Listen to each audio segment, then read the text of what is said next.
student. I was working as a full-time nurse. Also have responsibilities as a spouse. So I was, going to work full-time and coming home and doing stuff with a wife. So it was a little bit different than somebody that would have, that's an undergraduate, a fourth year undergraduate who's used to studying. I was about 2 years out from the last class I took after my bachelor's, and I was also about 4 years out from the last really hard class I took, and that was organic chemistry. So I was really rusty on my studying skills, and so I had an issue there. I really needed a coach, and my wife kind of took the helm as far as that goes. She made a schedule, a 6-month schedule for me to study for the MCAT. I took it June 16th, 2016, and I started studying probably around January 21st, and she basically took my Kaplan books, which is what I used, the new Kaplan books, and made a study plan for me. She basically got me through the books in about 3 months, different subject every day throughout the week, and then I think about a month in, I took one of Kaplan's diagnostics, or one of Kaplan's study or practice tests, and then about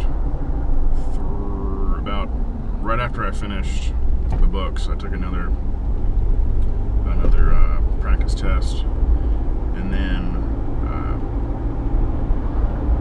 after the 3 months was done, where I was done with the books, I started to use Khan Academy a lot and go over stuff that I wasn't familiar with, or I felt like I needed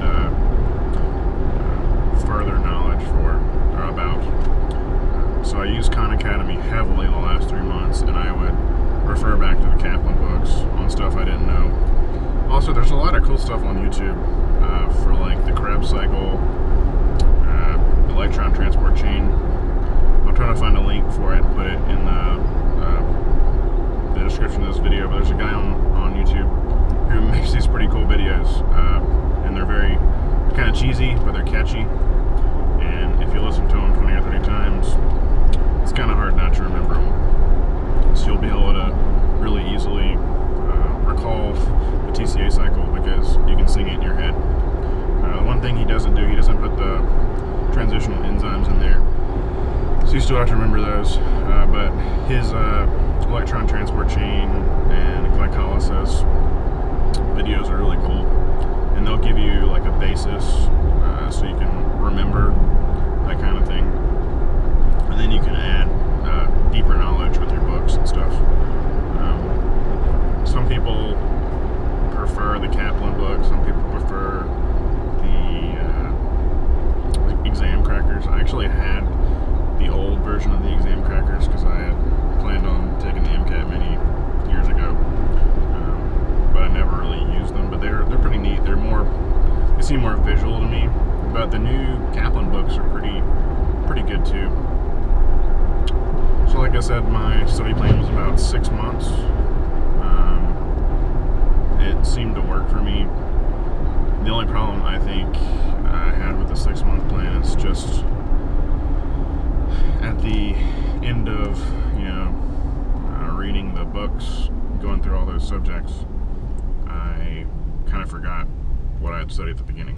So that was a little bit discouraging, because you would take these end of the chapter or end of book tests, and you're like, well, I don't even remember that, and that's a simple thing you need to remember from the MCAT. So I would have to go back and look that up, and especially by the end of the 6 months, I had completely forgotten a lot of the basic concepts. I knew a lot of the deeper knowledge, but you still need to know everything for the MCAT. That's one of the crappy things about the MCAT.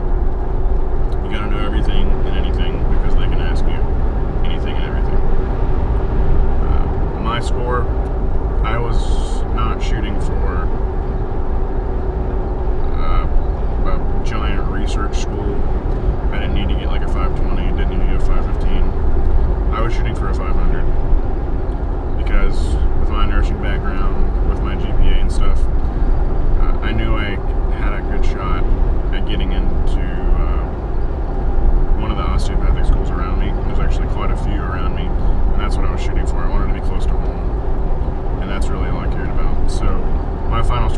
absolutely a 501. Completely fine with that. And it got me into school, and that's all I cared about. A lot of people ask, well, what are you getting on your practice exams for Kaplan? I ended up, I think the first test I took, I got like a 495. The second one was like a 497, and they offered a free practice test, like a free half practice test somewhere in there.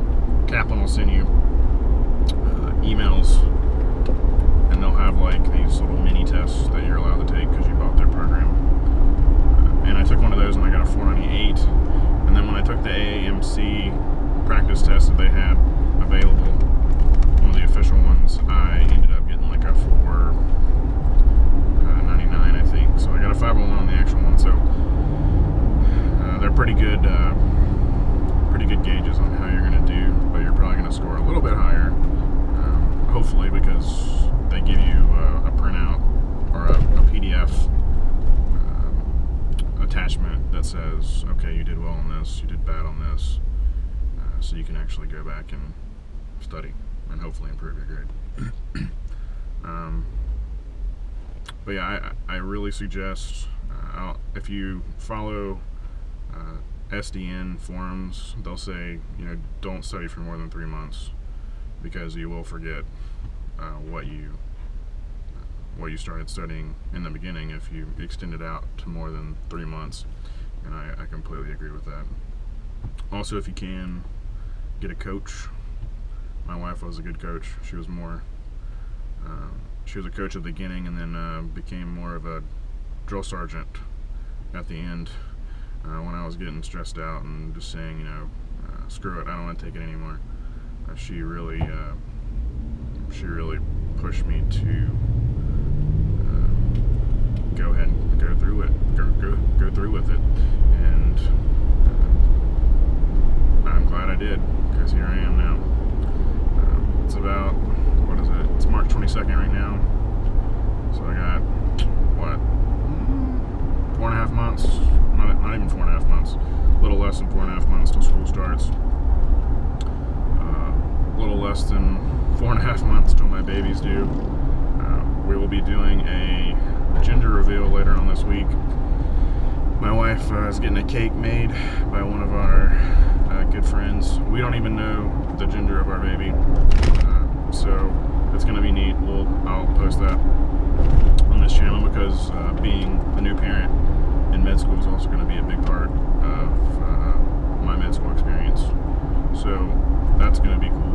And so my wife's going to do the gender reveal. She's going to do a mommy reveal, and I'm going to do a daddy reveal. I'm just going to say my daddy reveal involves guns and explosives, so it'll be fun. So make sure you come back and watch that.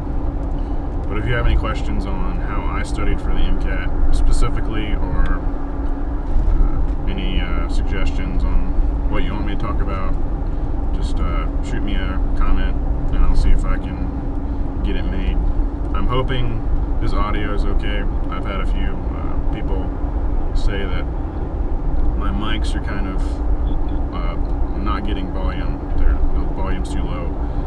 But I'm completely new to making these videos and dealing with cameras and microphones, so I'm trying to work out those technical details as I go.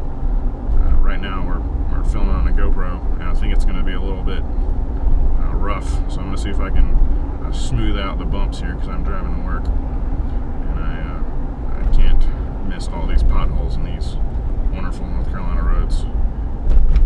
So yeah, I will get this video uploaded hopefully sometime this weekend.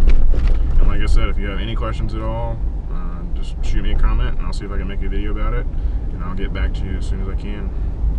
Good talking to you guys. Bye. Oh yeah, and thanks for all the support. I've had a lot of nurses, medical students, doctors say keep doing what you're doing, so that's a drive for me to keep making these videos and looking silly on camera. But I'll talk to you guys later.